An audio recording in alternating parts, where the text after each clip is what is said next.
Welcome back to clean news MP. चलिए देखते हैं मध्य प्रदेश की 25 फटाफट बड़ी खबरों को। इससे पहले आप न्यूज को कहां से देख रहे हैं, हमें कमेंट में बताना बिल्कुल ना भूलें। साथ ही हमारे फेसबुक पेज को भी फॉलो करें। फेसबुक पेज का लिंक डिस्क्रिप्शन में दिया गया है। इंदौर को मेट्रो की सौगात, सीएम शिवराज ने किया 16 स्टेशन का भूमि पूजन।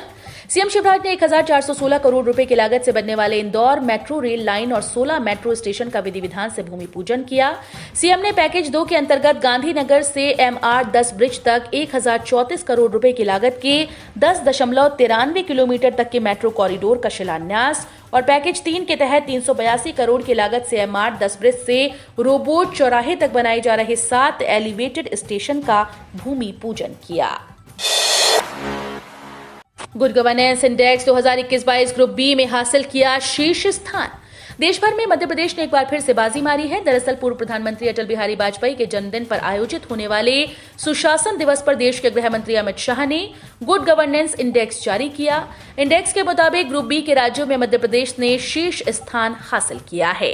मध्य प्रदेश को 4887 अंक मिले। हालांकि मध्य प्रदेश के बाद राजस्थान 4884 अंक के साथ दूसरे पर काबिज है। महिला अपराधों की रोकथाम के लिए एमपी में बड़ी तैयारी, पीएचक्यू ने जारी किए निर्देश। मध्य प्रदेश में महिला अपराधों की संख्या में बढ़ोतरी हो रही है, जिसके बाद अब शासन प्रशासन ने नई नीति तैयार की है। दरअसल महिला अपराधों के मामले में देश में मध्य प्रदेश सिर्फ 5 राज्यों में शामिल है, जिस पर अंकुश लगाने के लिए तेजी की गई है। अब इस मामले में प्रदेश के 4 बड़े शहरों में गंभीर अपराध से लेकर सजा के लेखे जोखे तक की जानकारी एएसपी और डीएसपी के अलावा आईजी को भेजनी होगी। रेलवे ने बदल दिए डेमू व मेमू ट्रेन के समय। 27 दिसंबर से होगा बदलाव।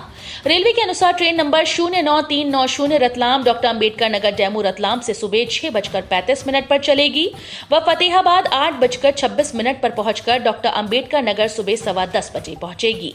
रतलाम से फतेहाबाद के बीच इस ट्रेन के समय में बदलाव नहीं किया गया है।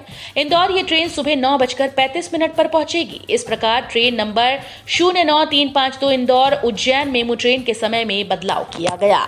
इंदौर से ये मेमू ट्रेन सुबह 8:10 पर चलेगी और उज्जैन को 9:45 पर पहुंचेगी। पश्चिम रेलवे के रतलाम रेल मंडल में इंदौर फतेहाबाद उज्जैन मेमू व Ratlam Fatehabad Indore doctor Ambedkar Nagar DEMU train के समय में 27 दिसंबर से बदलाव करने का निर्णय लिया गया है।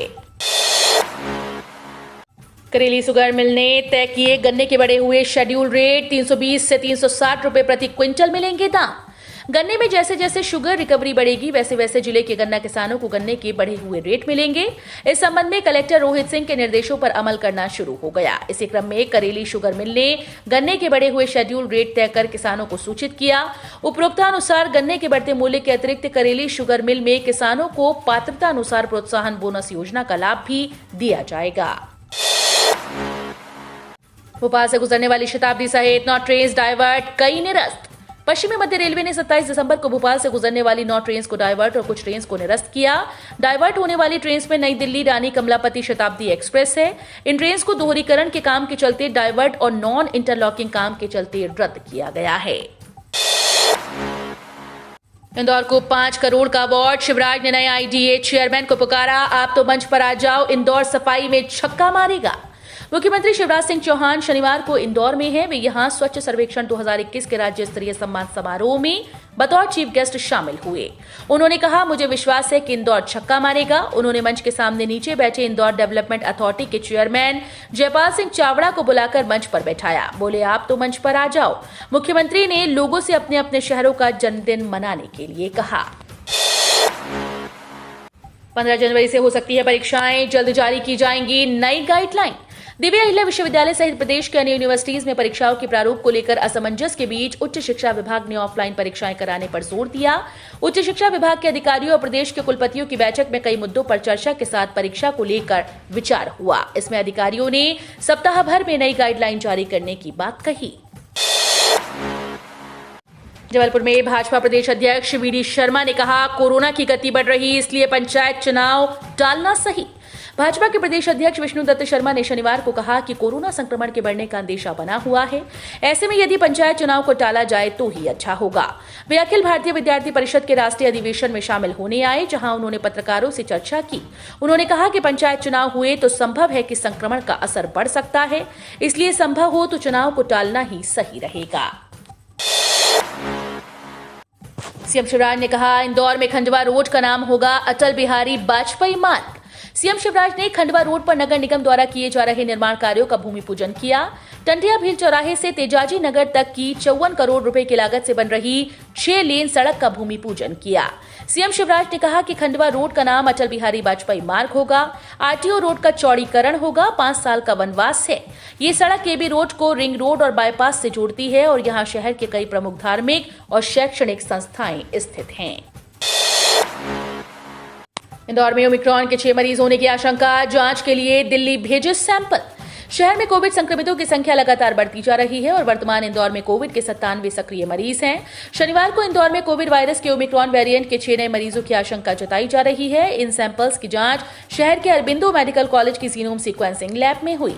इसके पूर्व में भी यहां पर वायरस के वेरिएंट की जांच के लिए भेजे गए 2 सैंपल्स में ओमिक्रॉन वेरिएंट आने की संभावना जताई गई थी।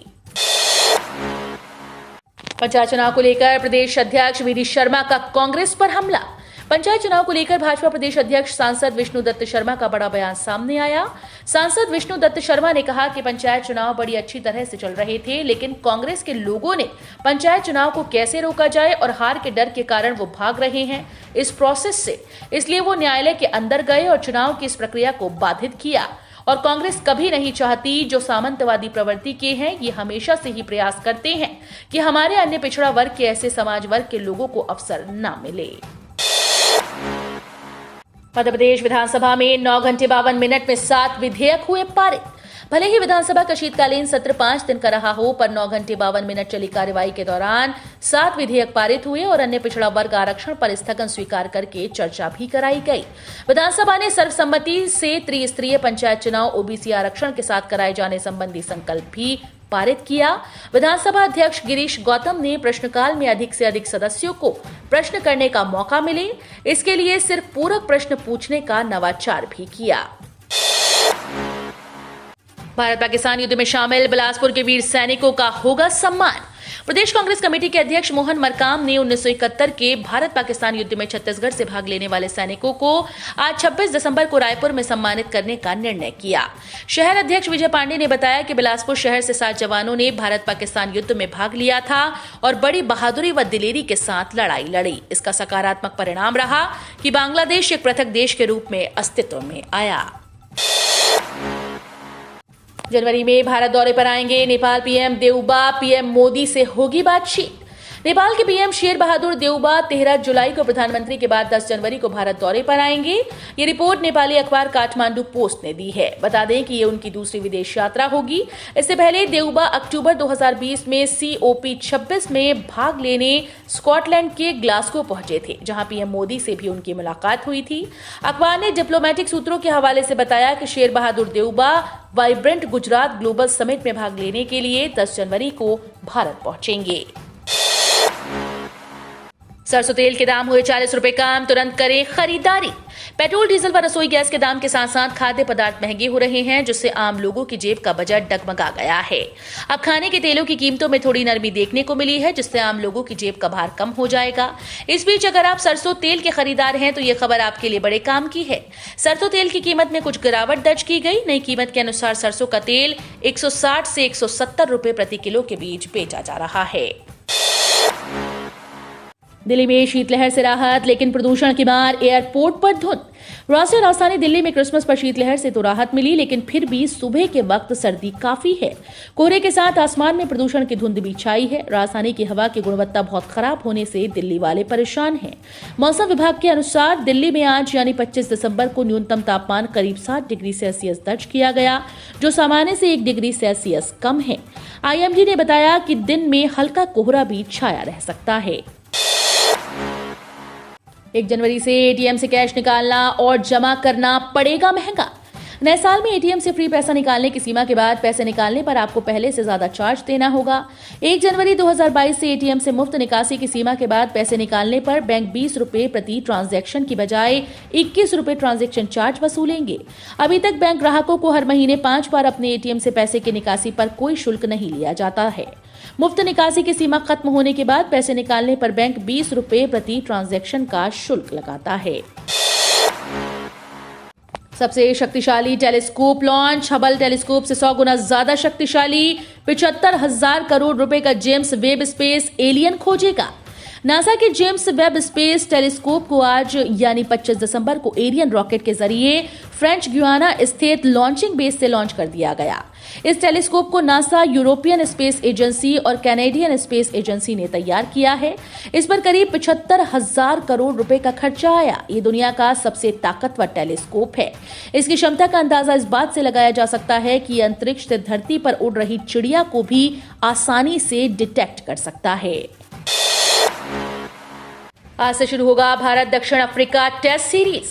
आज भारत और दक्षिण अफ्रीका के बीच 3 मैचों की टेस्ट सीरीज शुरू हो रही है। पहले टेस्ट में न सिर्फ कप्तान विराट कोहली बल्कि मुख्य कोच राहुल द्रविड़ के लिए खुद को साबित करने की बड़ी चुनौती होगी। भारतीय टीम आज तक साउथ अफ्रीका में कभी कोई सीरीज नहीं जीती और ये उनके पास अच्छा मौका है। ये सीरीज टीम के कई दिग्गज आखिरी लाइफलाइन है और बेहतर प्रदर्शन नहीं करने पर उनका टेस्ट करियर खत्म हो सकता है। प्रधानमंत्री मोदी ने देश के प्रति विदेश का नजरिया बदला। रेल मंत्री अश्विन वैष्णव ने शनिवार को कहा कि किसी भी समस्या के हल के लिए प्रधानमंत्री नरेंद्र मोदी समाधान उन्मुखी दृष्टिकोण अपनाते हैं और यही वजह है कि दुनिया का भारत के प्रति नजरिया बदला है। यहां इलाहाबाद विश्वविद्यालय के तिलक हॉल में आयोजित एक सम्मेलन में वैष्णव मुख्य अतिथि के तौर पर शामिल हुए थे।